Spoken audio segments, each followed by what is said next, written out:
Insieme al tempo, un'associazione che manda in frantumi il Ponte dell'Immacolata. Turismo e vacanze invernali alla prima vera prova danno segni inequivocabili.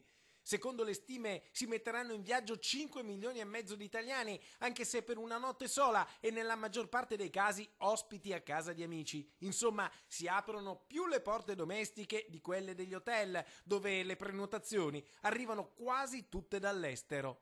Le prenotazioni maggiori vengono dall'estero. Sono ottimisti anche per quel che riguarda il Natale, ci sono parecchie prenotazioni, però estero.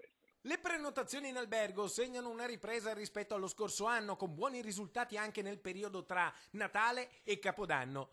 In Veneto la meta più gettonata è la montagna, ma sulle Dolomiti fa ancora troppo caldo e così, se non è la crisi, è il clima a ritardare la partenza della stagione sciistica, che decolla solo a Cortina, dove per l'Immacolata le piste saranno già aperte. Ma se sulla perla delle Dolomiti, prima della crisi, gli italiani erano l'80%, oggi non arrivano al 50%. Insomma, il timido raggio di sole che illumina il turismo non bacia i veneti, che rimarranno a casa, accontentandosi di una gita a portata di budget familiare dove possibile, perché nella maggior parte dei casi, sia per gli italiani che per gli immigrati trapiantati a nord-est, la parola d'ordine è risparmiare. Ecco, questo sì.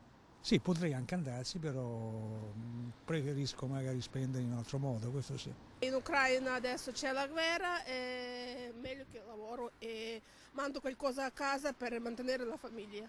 No, rimango a casa perché devo stare a casa. Meglio risparmiare? Sì, meglio risparmiare. Ormai non c'è più niente da fare, in montagna non si può andare ma ci sono soldi, la disoccupazione cresce e cosa dobbiamo fare noi? Andare a rubare, no?